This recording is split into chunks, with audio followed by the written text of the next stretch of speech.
പ്രകാശമേ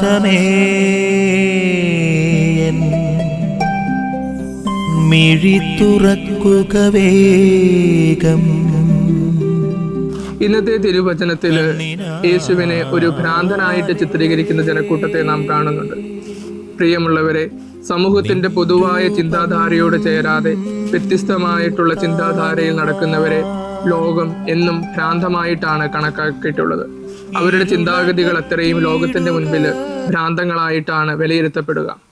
അപ്രകാരം ഒരു സാഹചര്യത്തിലാണ് ജനക്കൂട്ടം തങ്ങൾക്ക് ഉൾക്കൊള്ളുവാനാവാത്ത ഒരു ചിന്താഗതിയുമായിട്ട്, വിപ്ലവകരമായിട്ടുള്ള ഒരു ആശയവുമായിട്ട് മുൻപോട്ട് വന്ന യേശുവിനെ ഭ്രാന്തനായിട്ട് ചിത്രീകരിക്കുന്നത്. അപ്പസ്തോല പ്രവർത്തനങ്ങളിൽ 26-ാം അധ്യായത്തിൽ 24-ാം വാക്യത്തിൽ വിശുദ്ധ പൗലോസ്ലീഹായുടെ പ്രവർത്തികൾ കണ്ട് ഫെസ്തൂസ് അവനോട് പറയുന്നുണ്ട്, നിനക്ക് ഭ്രാന്താണ് എന്ന്. പ്രിയമുള്ളവരെ, ഒരു വിശ്വാസി അവൻ്റെ ജീവിതത്തിൽ നേരിടുവാൻ വേണ്ടി പോകുന്ന വെല്ലുവിളികളിൽ ഒന്നാണ് അവൻ്റെ വിശ്വാസ ജീവിതം എന്ന് പറയുന്നത് ഒരു ഭ്രാന്തമായിട്ടുള്ള ശൈലിയാണ് എന്നുള്ള വെല്ലുവിളി. ഒരുപക്ഷെ നമ്മൾ വിശ്വാസം അതിൻ്റെ പൂർണ്ണതയിൽ ജീവിക്കുമ്പോൾ നമ്മുടെ കൂട്ടുകാർ പറയും, നമ്മുടെ വീട്ടുകാർ പറയും, നമ്മുടെ പ്രിയപ്പെട്ടവർ പറയും നിനക്ക് ഭ്രാന്താണ് എന്ന്.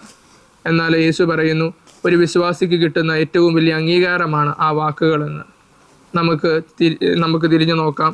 നമ്മുടെ വിശ്വാസം മറ്റുള്ളവരാൽ പരീക്ഷിക്കപ്പെടുന്നതാണോ, അതോ നമ്മുടെ വിശ്വാസം ദൈവസന്നിധിയിൽ നമ്മളെ സ്വീകാര്യരാക്കുന്നതാണോ എന്ന് നമുക്ക് ചിന്തിക്കാം. ആമേൻ. നിൻ വഴിയേ നടക്കാം.